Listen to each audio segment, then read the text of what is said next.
एक रोजा अगर आपने खराब किया तो आपको 60 रोजा रखना है कंटिन्यू, और अगर 60 रोजे की ताकत नहीं है तो 60 मिस्कीन को खाना खिलाना है।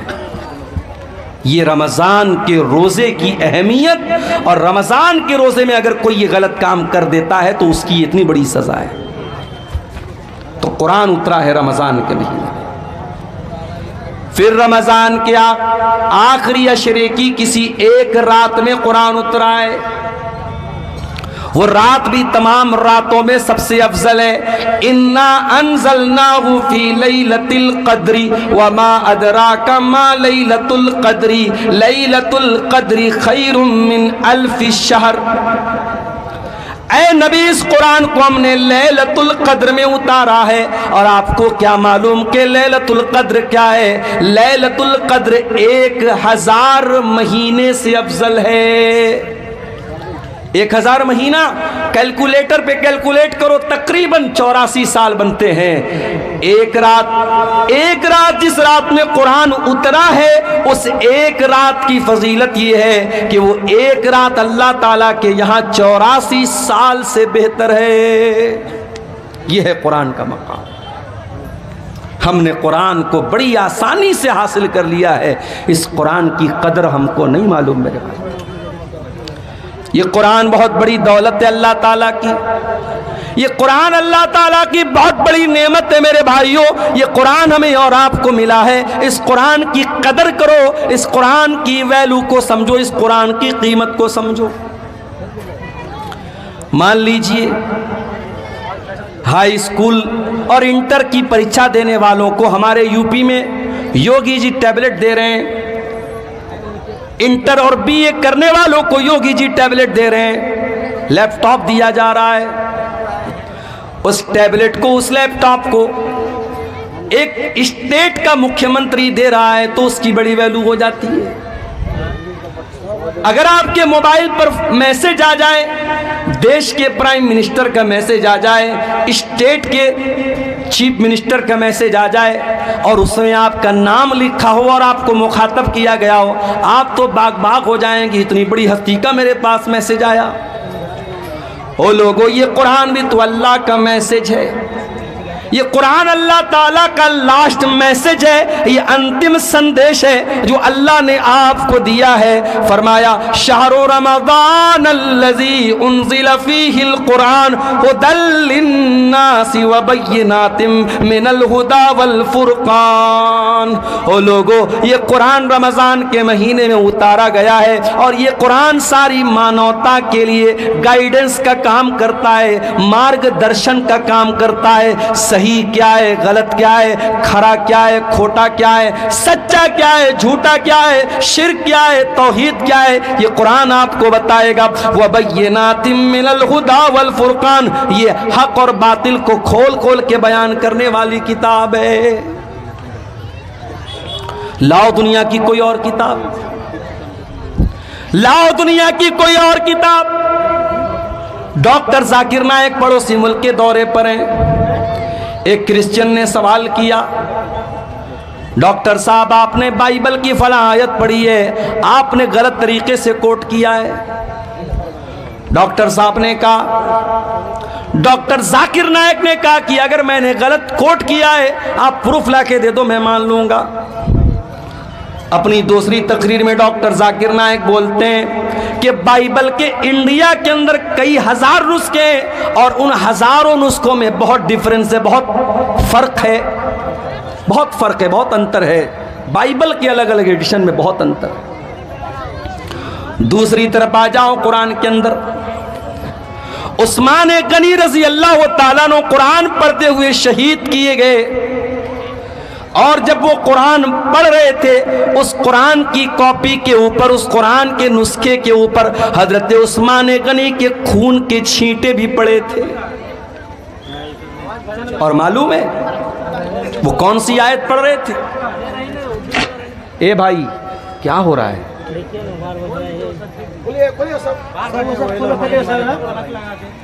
जो भी जिसकी वजह से डिस्टर्ब हो रहा है निकाल सको उसको, एकदम कोई मुरव्वत नहीं, निकाल दो उसको। और एकदम खामोशी के साथ तकरीर सुनने दीजिए। डोंट डिस्टर्ब, बिल्कुल डिस्टर्ब नहीं करना।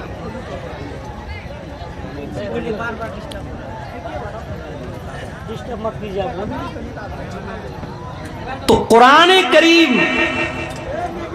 उस्मान गनी रजी अल्लाह ताला अन्हु कुरान की तिलावत कर रहे हैं, और कुरान के जिस नुस्खे पर हजरत उस्मान गनी के खून के छींटे पड़े थे, वो आज भी ताशकंद के म्यूजियम में वो कुरान मौजूद है। और आपको जान करके आश्चर्य होगा, हैरत होगी कि उस कुरान में और आज हमारे पास जो कुरान मौजूद है, देयर इज नो डिफरेंस, कोई अंतर नहीं है, कोई फर्क नहीं। ये कुरान का एजाज है। इतना ही नहीं, उस्मान गनी जब कुरान की तिलावत कर रहे थे, कौन सी आयत पढ़ रहे थे? सूरह बकरा की आयत पढ़ रहे थे। फसयकफीकहुमुल्लाह वहुवस समीउल अलीम। अल्लाह ताला इनके लिए काफ़ी हो जाएगा, अल्लाह इनसे इंतकाम ले लेगा, इनसे बदला ले लेगा। अल्लाह सब कुछ सुनने वाला, सब कुछ जानने वाला है। उस्मान गनी कुरान की तिलावत कर रहे हैं और कुरान की यही आयत वो पढ़ रहे हैं। उसी हालत में उनको ज़बा कर दिया गया, शहीद कर दिया गया। उस्मान गनी कुरान से बहुत मोहब्बत किया करते थे, बहुत मोहब्बत किया करते थे। इसीलिए उस्मान गनी रजी अल्लाह ताला अन्हु का इंतकाल भी हुआ तो कुरान पढ़ते हुए हुआ। और उस्मान गनी कहा करते थे, लौ तहरत कुलूबुकुम मा शबियत मिन कलामिल्लाह। ओ लोगो, अगर तुम्हारा दिल पाक और साफ होता तो कुरान को सुन करके कभी तुम्हारा दिल न भरता, कभी तुम्हारा दिल आसूदा न होता, कभी तुम्हारे दिल को सेरी हासिल न होती कि मैंने बहुत कुरान पढ़ लिया है। मेरे नौजवान साथियों, जरा अपने अपने गरेबान में झांक के बताओ, आखिरी बार तुमने कुरान कब पढ़ा है? हर शख्स अपने ऊपर गौर करे, उसने आखिरी बार बैठ करके आधा घंटा कुरान कब पढ़ा था? जरा बता देना मुझे। अब अगर मैं ये पूछूं कि आखिरी बार तुमने व्हाट्सएप कब देखा था, कहोगे 10 मिनट पहले। मैं पूछूं आखिरी बार तुमने फेसबुक पर रील्स कब देखी थी? मौलाना साहब अभी तकरीर सुनने के पहले तो देखी थी। तुमने लास्ट टाइम यूट्यूब के शॉर्ट्स कब देखे थे? अभी तो तकरीर में आने के, जलसे में आने के पहले हमने देखा था। यूट्यूब के लिए टाइम है, फेसबुक के लिए टाइम है, इंस्टाग्राम के लिए टाइम है, सोशल मीडिया के लिए टाइम है। अगर टाइम नहीं है तो कुरान के लिए टाइम नहीं है। हो लोगो, ये दिल मुर्दा हो चुके हैं, ये दिल कठोर हो चुके हैं, ये दिल सख्त हो चुके हैं। हमारे दिलों को कुरान अब अच्छा नहीं लगता, हमारे दिलों को कुरान, हमारे दिलों के ऊपर कुरान का असर नहीं होता है। अरे हमारे दिल की क्या हैसियत है? हमारा दिल तो गोश्त पोस्त का बना हुआ मुलायम सा दिल होता है।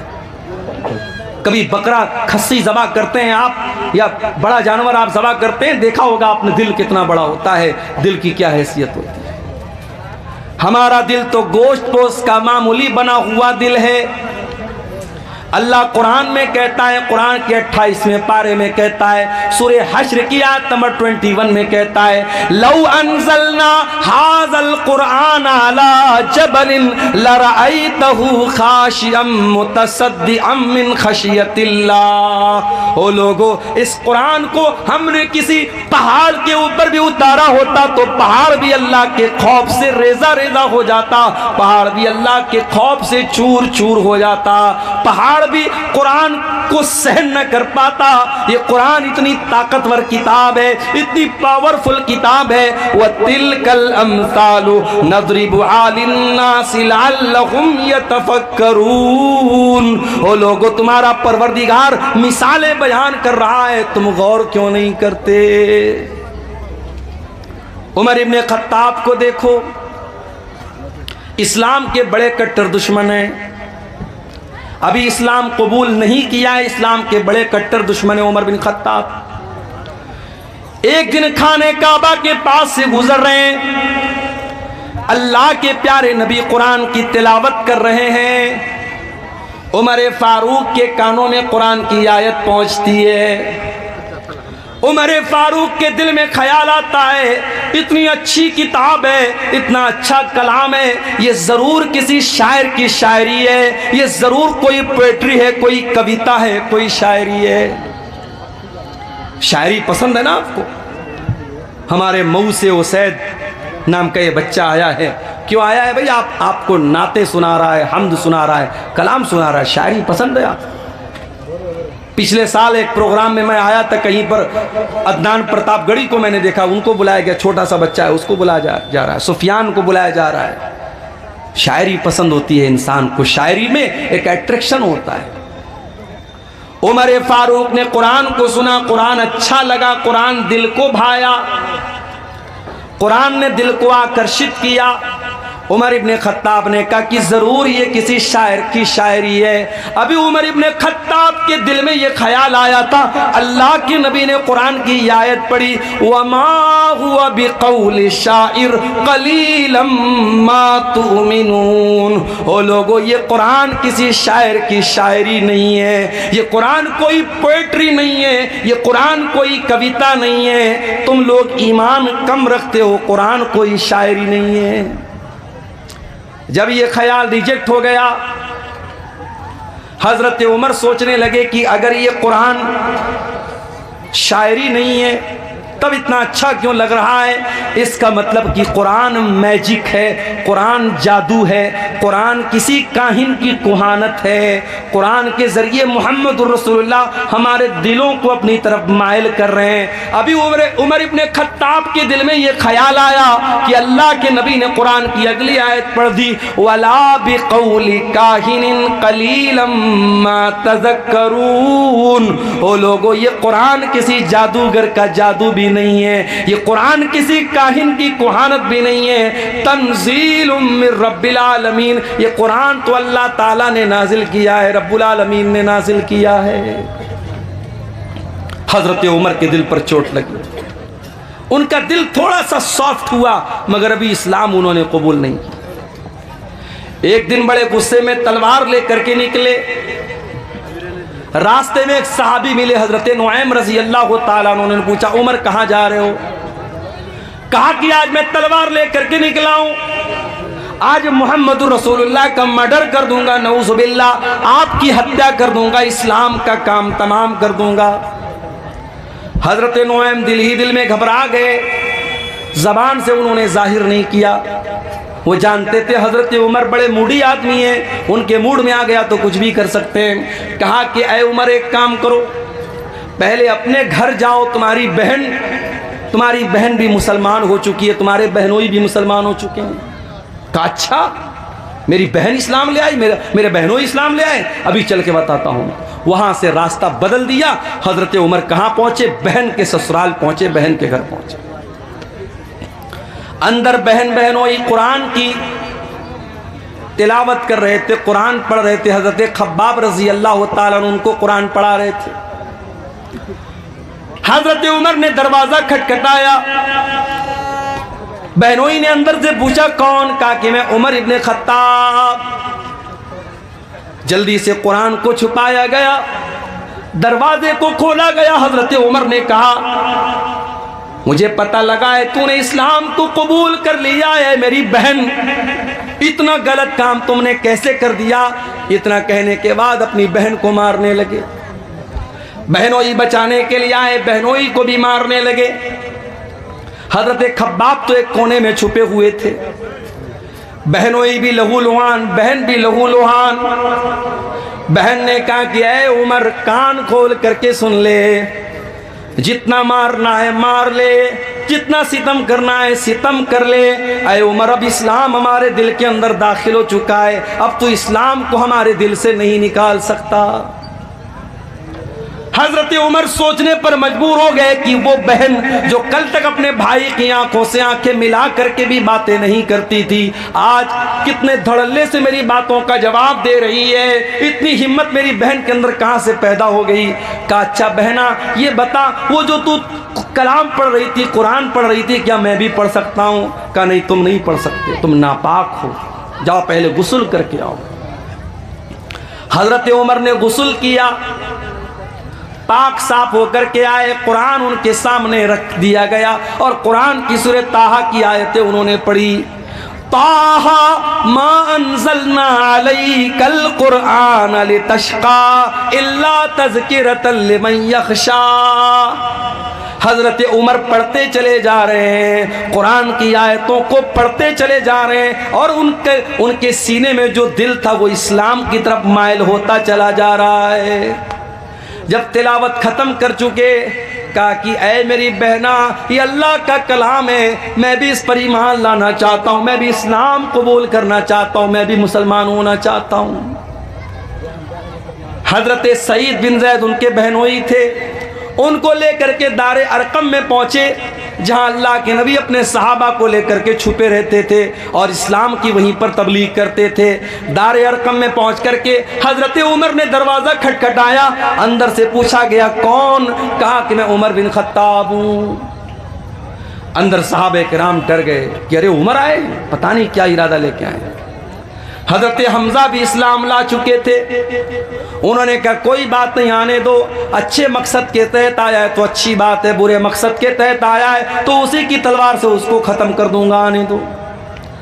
दरवाज़ा खोला गया, हज़रत उमर फारूक रज़ी अल्लाह ताला अन्हु अंदर आते हैं और अल्लाह के नबी के पास आकर के कहते हैं अशहदु अल्ला इलाहा इल्लल्लाह व अशहदु अन्नका रसूलुल्लाह। ऐ अल्लाह के नबी, मैं कोई दुश्मनी करने नहीं आया, मैं कोई मर्डर करने नहीं आया, मैं कोई हत्या करने नहीं आया, मैं अल्लाह की तौहीद का ऐलान करता हूँ और मैं आपके रसूल होने का ऐलान करता हूँ। अल्लाह के नबी ने अल्लाह का शुक्र अदा किया क्योंकि आपने अल्लाह से दुआ की थी कि ऐ अल्लाह, तो दो लोगों में से किसी एक को इस्लाम की तौफीक दे दे, चाहे उमर बिन हिशाम को जिसको अबू जहल कहते हैं उसको तो इस्लाम की तौफीक दे दे, चाहे तो उमर बिन खत्ताब को दे दे। अल्लाह को उमर बिन खत्ताब पसंद थे, अबू जहल पसंद नहीं था। अबू जहल को ईमान की दौलत नहीं मिली, हज़रत उमर को मिल गई। अल्लाह के नबी ने अल्लाह का शुक्र अदा किया और मुसलमानों ने मिल करके नारे तकबीर लगाया, इतने ज़ोर से नारे तकबीर लगाया कि पूरी मकान की छत पूछ गई।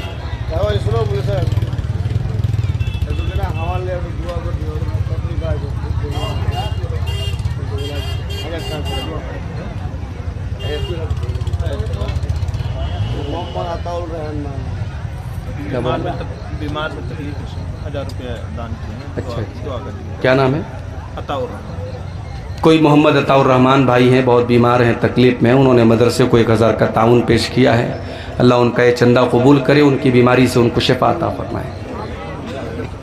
तो कुरान करीम मेरे भाइयों हज़रत उमर फारूक के दिल को बदलने में कामयाब हो गया। वही कुरान हमारे पास मौजूद है। ये कुरान हमारे ऊपर क्यों असर नहीं डाल रहा है? नमाजों में कुरान पढ़ा जा रहा है, तरावी में कुरान पढ़ा जा रहा है, तकरीरों में कुरान पढ़ा जा रहा है, जुमा के खुतबों में कुरान पढ़ा जा रहा है, मगर दिल के ऊपर कोई असर नहीं हो रहा है। आओ मैं जवाब देता हूँ। कुरान का पहला पारा खोलो, अल्लाह फरमाता है सुम्मा कसत कुलूबुकुम मिन बादि ज़ालिका फहिया कल हिजारति औ अशद्दु क़स्वा। ऐ यहूदियों, तुमने इतने गुनाह किए, इतने अल्लाह को नाराज करने वाले काम किए कि तुम्हारे दिल कठोर हो गए, तुम्हारे दिल सख्त हो गए, इतने सख्त हो गए फहिया कल हिजारति औ अशद्दु क़स्वा, तुम्हारे दिल पत्थरों के जैसे कठोर हो गए, पत्थरों से ज्यादा सख्त हो गए तुम्हारे दिल कठोर हो गए हमारे। इस दिल पर अब कुरान का कोई असर नहीं हो रहा है मेरे भाई। इस कुरान को सुन करके डाकू लोग ईमान ले आते थे। फुज़ैल इब्ने अयाज़ नाम का एक डाकू, जिसका काम लोगों के मकान की छतों पे जाकर के छापा मारना और डाका डालना है। फुज़ैल इब्ने अयाज़ डाका डालने के लिए एक मकान की छत पे कूदता है। रात का सन्नाटा है, रात का टाइम है। फुज़ैल इब्ने अयाज़ डाका डालने गया है, चोरी करने गया है, माल हड़पने गया है। वो रात के सन्नाटे में कोई अल्लाह का बंदा कुरान की तिलावत कर रहा था और कुरान की आयत फुज़ैल इब्ने अयाज़ के कानों में पड़ जाती है। अलम यानि लिल्लज़ीना आमनू अन तख़शा क़ुलूबुहुम लिज़िक्रिल्लाह। क्या ईमान वालों के लिए अभी वो समय नहीं आया, वो टाइम नहीं आया, वो वक्त नहीं आया जब ईमान वालों के दिल अल्लाह का कलाम सुन करके पिघल जाए? जब ये आयत सुनी फुज़ैल इब्न अयाज़ ने, फौरन उसके दिल पर असर हुआ। डाकू है, चोर है, डाका डाल के अपना खर्चा चलाता है। कुरान की आयत सुनी, डायरेक्ट दिल पर असर हुआ। उसने कहा नहीं है अल्लाह, टाइम आ चुका है, टाइम आ चुका है अल्लाह, मैं तौबा करता हूं तेरी बारगाह में, आज के बाद चोरी नहीं करूंगा, आज के बाद डाका नहीं डालूंगा। और चश्मे फलक ने वो मंजर भी देखा। फुज़ैल इब्न अयाज़ ने इतनी सच्ची तौबा की, कल तक जो डाका डाला करता था, जो चोरी किया करता था, जो दूसरों की बहू बेटियों को गलत नजर से देखा करता था, आज अल्लाह का इतना नेक बंदा हो गया कि दिन रात 24 घंटे वो खाने काबा के पास रहने लगा, अल्लाह के घर में रहने लगा। इतना बड़ा आबिद, इतना बड़ा जाहिद बन गया, इतना बड़ा इबादत गुजार बन गया। कुरान तो वही है मेरे भाई। दिल बदल गए हमारे, नीयतें बदल गई हमारी। कुरान के अंदर जो असर 1400 साल पहले था वो असर आज भी है। शर्त यह है कि हम अपने दिल को थोड़ा सॉफ्ट करें और कुरान को पढ़ने की कोशिश करें। सहाबे किराम ने इस कुरान को हासिल करने के लिए बड़ी कुर्बानी दी थी। एक सहाबी है जिनका नाम उमर बिन सलमा है। बुखारी की रिवायत आपको पढ़ के सुना रहा हूं। उमर बिन सलमा कहते हैं कि मैं ऐसे जगह रहता था, ऐसी लोकेशन पे रहता था कि जब अरब में कोई काफिला आता था, मक्के में कोई काफिला आता था तो हमारे गांव के पास से, हमारे टाउन के पास से गुजरता था। रास्ते में मिड रास्ते में हमारा गांव पड़ता था, कस्बा पड़ता था। हजरत उमर बिन सलमा कहते हैं हमें मालूम हुआ कि मक्के में एक रसूल आए। हमने उस रसूल के बारे में लोगों से डिटेल पूछी, लोगों ने डिटेल बताई। मैंने पूछा वो नबी क्या पढ़ के सुनाते हैं, तो लोगों ने कुरान की आयतें पढ़ पढ़ के सुनाई। उमर बिन सलमा की उम्र मात्र 6 साल है, 6 या 7 साल, 6 या 7 साल का बच्चा है। उसने उस काफिले के लोगों से कुरान की आयतों को सुन सुन करके याद कर लिया। अच्छा, ये भी अल्लाह की बड़ी अजीब कुदरत है। दुनिया की कोई और किताब 5-6 साल का बच्चा याद नहीं कर पाता है। आपके बिहार के शेरशाबादी इलाके का रहने वाला बच्चा है, उसकी लैंग्वेज बंगला है, उसकी जबान हिंदी उर्दू है, वो तो जानता भी नहीं अरबी जबान। वो मदरसे में आता है, मौलवी साहब उसे नूरानी कायदा पढ़ाते हैं, नाजरा कुरान पढ़ाते हैं, हिफ्ज कराते हैं। कुछ बच्चे 6 महीने में, कुछ 1 साल में, कुछ 1.5 साल में, कुछ 2 साल में कुरान याद कर लेते हैं। हमारे एक दोस्त का बच्चा है मुंबई में, उसने 6 साल की उम्र में कुरान हिफ्ज कर लिया। ये कुरान की बरकत है मेरे भाई। अल्लाह ने कुरान को आसान बनाया है याद करने के लिए। 6 साल का बच्चा भी कुरान को याद कर लेता है। इसीलिए अल्लाह कुरान में कहता है वलक़द यस्सरनल कुरआन लिज़िक्रि फ़हल मिन मुद्दकिर। हमने इस कुरान को आसान बनाया है याद करने के लिए, है कोई कुरान को याद करने वाला? मैं तहदीस नेमत के तौर पे कह रहा हूँ, अपनी बड़ाई के तौर पे नहीं कह रहा हूँ। इसको तकब्बुर के तौर पे या बड़ाई के तौर पे मत लीजिएगा, तहदीस नेमत के तौर पे कह रहा हूँ। लॉकडाउन लगा था, रमजान का महीना आया, मेरी वालदा अल्लाह मग़फ़िरत फरमाए, उनकी जिंदगी का आखिरी रमजान था। मस्जिदें बंद थी, ताला लगा था मस्जिद में। रमजान के अंदर तरावी की नमाज घर में पढ़ने का मामला आया। मेरे घर में कोई हाफिज नहीं था, मुझे सूरह बकरा याद थी। मैंने अपने माँ बाप से कहा कोई बात नहीं, मैं कोशिश करता हूँ, थोड़ा थोड़ा याद करके पढ़ूंगा, तरावी घर में मैं पढ़ाऊंगा। आम दिनों में मैं सोच भी नहीं सकता था कि मैं तरावी पढ़ाऊंगा, मेरे पीछे मेरी माँ पढ़ेगी, मेरे बाप पढ़ेंगे, मेरे भाई लोग पढ़ेंगे, क्योंकि मैं हाफिज तो नहीं हूँ। लेकिन ये लॉकडाउन का को आप कह सकते हैं कि ये करिश्मा था उसका। अल्लाह ताला को ये भी लिखना था मेरे मुकद्दर में कि मेरी वालदा का आखिरी रमज़ान है, उनकी ज़िंदगी का लास्ट रमज़ान है, उसी के बाद उनका इंतकाल हुआ था और तरावी की नमाज वो मेरे पीछे पढ़ रही है। पहले दिन मैंने आधा पारा पढ़ाया, दूसरे दिन फिर आधा पारा पढ़ाया, तीसरे दिन फिर आधा पारा, चौथे दिन फिर आधा पारा, पांचवें दिन सूरह बकरा खत्म हो गई। सूरह बकरा के बाद सूरह आले इमरान आती है। मैं बैठ करके आधा पारा मैंने और याद किया, रात में तरावी में पढ़ दिया मैंने। अगले दिन फिर आधा पारा याद करके मैंने तरावी में पढ़ाया। इस तरीके से तकरीबन 10:30-11 पारे रमज़ान की बरकत से मैंने याद कर लिए। लॉकडाउन के पीरियड में मेरे प्यारे भाइयों आधा पारा रोज बैठ करके याद करता था और रात में तरावी पढ़ा देता था। ये कोई बड़ाई के तौर पे नहीं कह रहा हूं, ये कुरान का कमाल है, ये कुरान का एजाज है। अल्लाह कहता है वलक़द यस्सरनल कुरआन लिज़्ज़िक्रि फ़हल मिन मुद्दकिर। ओ लोगों, हमने कुरान को आसान बनाया है याद करने के लिए, क्या है कोई कुरान को याद करने वाला? हजरत उमर बिन सलमा कहते हैं मैं 6 साल का बच्चा था और कुरान को पढ़ पढ़ कर सुन करके मैंने याद कर लिया।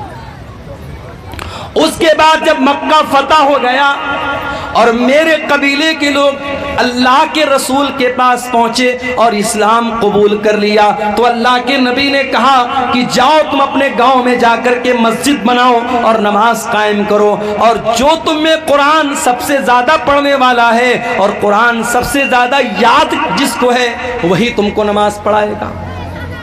जब मेरे गांव के लोग आए तो सबसे ज्यादा कुरान मुझको याद था, और इसीलिए इमाम बुखारी रहमतुल्लाह अलैह इस हदीस को सही बुखारी में जब लाए हैं तो चैप्टर क्या कायम किया है, बाबु इमामती सभी, कि अगर बच्चा भी कुरान का हाफिज है, कुरान अच्छा पढ़ रहा है और बच्चा समझदार है, सही तरीके से नमाज पढ़ रहा है, तो बच्चे को भी इमाम बना सकते हैं। बच्चे को इमाम बनाने में कोई हरज की बात नहीं।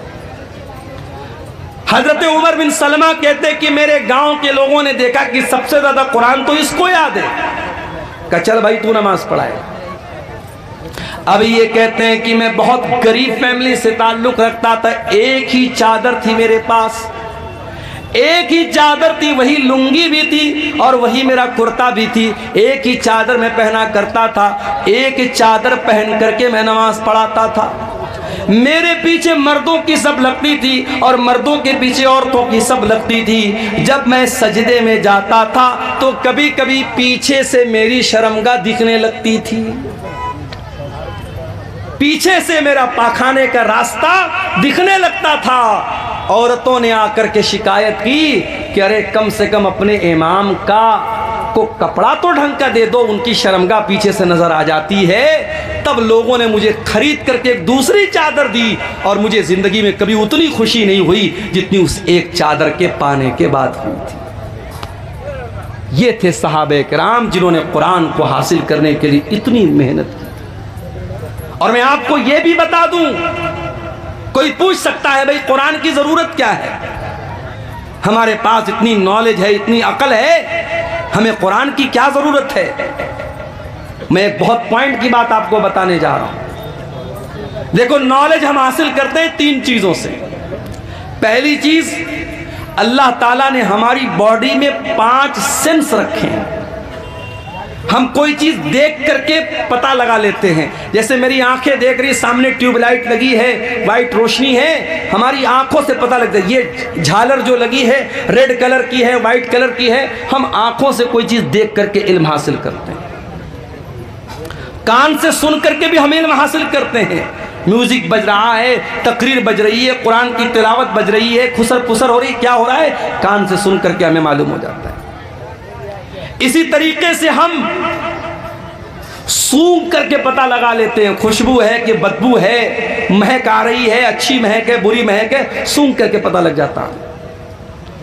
इसी तरीके से टच करके हमें पता लग जाता है ये मोबाइल है, ये सख्त है कि सॉफ्ट है, ये बर्फ है, ठंडी है कि गर्म है, हम छू करके बता देते हैं। इसी तरीके से मेरे भाइयों, हम जबान से चख करके बता देते हैं खट्टी है कि मीठी है, कड़वी है कि अच्छी है, हम जबान से चख करके बता देते हैं। अल्लाह ताला ने हमारी बॉडी में 5 सेंस रखे हैं। हम देख करके, सुन करके, चख करके, टच करके हम पता लगा सकते हैं कि कौन सी चीज कैसी है। मगर कभी कभी हमारे ये 5 जो सेंस हैं ये कभी कभी धोखा खा जाते हैं।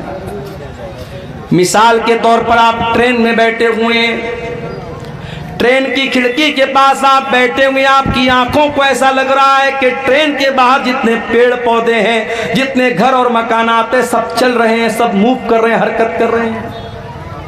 आंखों को लग रहा है ऐसा, मगर रियल में ऐसा नहीं है। रियल में क्या ट्रेन चल रही है, कोई पेड़ नहीं चल रहा है, कोई मकान नहीं चल रहा है, मगर आंखों को ऐसा लग रहा है कि मकान चल रहा है, पेड़ चल रहा है। तो आंखें धोखा खा गई। आपको बुखार है, फीवर हो गया आपको, मैं आपके पास मीठी चाय लेके आया, आपने पिया, कहा अरे यार अब्दुल गफ्फार साहब आपने बड़ी फीकी चाय पिला दी। चाय तो मीठी है मगर आपकी जबान धोखा खा गई। क्यों? आपको फीवर है, बुखार है। पता ये चला कि ये 5 सेंस जो हमारी बॉडी में है ये कभी कभी धोखा खा जाते हैं। और जब ये धोखा खाते हैं तो कौन सी चीज हमें बताती है कि सही क्या है, गलत क्या है? हमारी अक्ल बताता, हमारा ब्रेन बताता, हमारा माइंड बताता है। मगर माइंड भी कभी कभी धोखा खा जाता है। मिसाल के तौर पर आप शादी करते हैं, आपकी माँ आपके लिए रिश्ता देखने जाती है, अक्ल कहती है कि अरे रिश्ता देखने के लिए बाहर जाने की क्या जरूरत है, इसकी बहन मौजूद है ना, इसकी बहन इसी घर में रहती है, इस घर के सारे तौर तरीके जानती है, बहन से शादी क्यों नहीं करा देते? अक्ल कहती है जब शादी ही करना है तो बाहर क्यों रिश्ता देख रहे हो, घर के अंदर क्यों नहीं कर लेते? मगर यहाँ अक्ल की नहीं चलेगी, यहाँ चलेगी अल्लाह की वही क्या कहती है, अल्लाह की शरीयत क्या कहती है, अल्लाह का कुरान क्या कहता है। और अल्लाह का कुरान कहता है कि बहन और बेटी से शादी नहीं कर सकते। तो पता ये चला कि जहां 5 सेंस काम करना बंद कर दे वहां अकल काम करती है, और जहां अकल काम करना बंद कर दे वहां अल्लाह की वही काम करती है, अल्लाह की शरीयत काम करती है। और अल्लाह की शरीयत 2 चीज़ों का नाम है, एक का नाम कुरान है और एक का नाम सुन्नत है। इन्हीं दोनों चीज़ों का नाम शरीयत है, इन्हीं दोनों चीज़ों का नाम इस्लाम है। इसीलिए अल्लाह के नबी फरमाते हैं इन्नी क़द तरक्तु फ़ीकुम शैअन, मैं 2 चीज़ें तुम्हारे बीच में छोड़ के जा रहा हूँ। लन तज़िल्लु बादहुमा, इन 2 चीज़ों को जब तक तुम थामे रहोगे कभी गुमराह नहीं हो सकते। किताब अल्लाह व सुन्नती, एक अल्लाह की किताब और एक मेरी सुन्नत है। कुरान और हदीस, इन्हीं दोनों चीज़ों पर जब तक पकड़े रहोगे, थामे रहोगे, कभी गुमराह नहीं हो सकते। तो कुरान मेरे प्यारे साथियों अल्लाह की आखिरी किताब है, और ये वाहिद किताब है जिसकी हिफाजत की गारंटी अल्लाह ताला ने खुद ली है। तौरात की हिफाजत की गारंटी उनके उलमा को दी गई, ज़बूर की हिफाजत की गारंटी उनके उलमा को दी गई, इंजील की हिफाजत की गारंटी उनके उलमा को दी गई। मगर जब कुरान अल्लाह ने नाजिल किया तो ऐलान कर दिया इन्ना नहनु नज़्ज़लना ज़िक्रा व इन्ना लहू लहाफ़िज़ून। ओ लोगो, इस कुरान को हमने उतारा है और इस कुरान की हिफाजत करने वाले भी हम हैं। कुरान की हिफाजत अल्लाह करता है। दुनिया के अंदर जितने कुरान के नुस्खे हैं, सारे नुस्खे अगर जला भी दिए जाएं, खत्म भी कर दिए जाएं, नष्ट भी कर दिए जाएं, 5 साल का बच्चा आएगा और कहेगा आओ मुझसे सुन लो, अल्हम्दुलिल्लाह रब्बिल आलमीन से लेकर के मिनल जिन्नति वन नास तक पूरा कुरान पढ़ के सुना देगा। ये अल्लाह ने कुरान की हिफाजत का सिस्टम रखा है, अल्लाह ने कुरान की सुरक्षा का सिस्टम रखा है। और ये भी याद रखो मेरे भाइयों, कुरान शिफा भी है। हमने ये समझा कुरान हमारे बुखार और जुकाम की दवा है। बच्चे को नजर लग गई, कुरान पढ़ के दम कर दिया, कोई बीमार हो गया, कुरान पढ़ के दम कर दिया। हमने कुरान को जिस्म की बीमारियों के लिए शिफा बना के रखा है। यकीनन कुरान फिजिकल बीमारियों के लिए भी शिफा है, मगर उससे बढ़ करके कुरान रूह की बीमारी के लिए शिफा है। कुरान स्पिरिचुअल बीमारी के लिए शिफा है। रूह के अंदर जो बुराइयां हैं, रूह के अंदर जो बीमारियां हैं, जैसे आपके रूह के अंदर एक बीमारी होती है जिसको लालच की बीमारी कहते हैं, एक बीमारी होती है जिसको हसद की बीमारी कहते हैं, एक बीमारी होती है माल की मोहब्बत, एक बीमारी होती है दुनिया की मोहब्बत। कुरान इन तमाम बीमारियों से आपके दिल को शिफा देता है। अल्लाह कुरान में कहता है, या अय्युहन्नास क़द जाअतकुम मौइज़तुम मिर रब्बिकुम व शिफ़ाउन लिमा फिस सुदूर। ओ लोगो, ये कुरान तो बहुत बड़ी नसीहत है और कुरान तुम्हारे दिल की बीमारियों के लिए शिफा है। बरकत वाली किताब है ये कुरान। दुनिया की कोई और किताब पढ़ोगे आपको सवाब नहीं मिलेगा, कुरान पढ़ोगे सवाब मिलेगा। कितना सवाब मिलेगा? अल्लाह के नबी फरमाते हैं, मन करा हरफम मिन किताबिल्लाह, जो कुरान का एक हरफ पढ़ेगा, फलहू हसनतुन, तो उसको एक नेकी मिलेगी। वल हसनतु बिअशरि अमसालिहा, और एक नेकी का सवाब अल्लाह ताला के यहाँ 10 नेकी के बराबर है। तो एक हरफ पढ़ने पर आपको 10 नेकी मिलेगी। अल्लाह के नबी फरमाते हैं, जब तुम अलिफ लाम मीम पढ़ोगे तो तुमको एक नहीं 30 नेकी मिलेगी, क्योंकि अलिफ अलग एक हर्फ है, लाम अलग एक हर्फ है, मीम अलग एक हर्फ है। सवाल पैदा हुआ है, अल्लाह मैं शेरशाबादी हूं, मैं बंगला भाषी हूं, मैं कुरान जब पढ़ता हूं तो मेरी जबान नहीं चलती है, मैं कुरान अटक अटक करके पढ़ता हूं, मैं कुरान को फ्लुएंटली नहीं पढ़ पाता हूं, मैं रफ्तार के साथ कुरान नहीं पढ़ पाता हूं। आय अल्लाह, मेरी जबान लड़खड़ाती है कुरान पढ़ने के टाइम, तो क्या मुझे कुरान पढ़ने का सवाब मिलेगा कि नहीं मिलेगा? अल्लाह के नबी फरमाते हैं, वल्लज़ी यक़रउल कुरान व हुवा यतातऊ, जो अटक अटक के कुरान पढ़ रहा है उसकी जबान से सही तरीके से अदा नहीं हो रहा है, उसकी लैंग्वेज अलग है, उसकी भाषा अलग है, वो कुरान को अटक अटक करके पढ़ रहा है, उसको डबल सवाब मिलेगा, दोहरा सवाब मिलेगा। अल्लाह की कुदरत और अल्लाह के खजाने में कोई कमी नहीं है। आप दूसरी भाषा जानते हैं और ये भी कोई बहाना नहीं है। आपको मालूम होगा, हरम के एक इमाम गुजरे हैं, इंतकाल हो गया उनका नाम कारी अय्यूब था। कारी अय्यूब कहाँ के रहने वाले थे? बर्मा के रहने वाले थे, म्यांमार के रहने वाले थे, बर्मा के रहने वाले थे। कारी अय्यूब हरम के इमाम बने थे, मक्के के इमाम बने थे, अल्लाह को प्यारे हो गए। जाओ जरा यूट्यूब पर सर्च कर लेना, कारी अय्यूब की तिलावत इतनी बेहतरीन होती थी, इतनी प्यारी होती थी कि जब वो तिलावत करते थे तो रूह पर एक अजीब सा वजद तारी हो जाता था और बड़ा अच्छा लगता था। वो बर्मा के रहने वाले थे, उनकी भाषा अरबी नहीं थी, मगर उन्होंने मेहनत किया, कुरान के हाफिज बने, कुरान के कारी बने, हरम के इमाम बन गए, मक्के के इमाम बन गए। इसलिए आपकी भाषा अगर अलग है तो ये इस बात की अलामत नहीं है कि आप कुरान नहीं पढ़ सकते।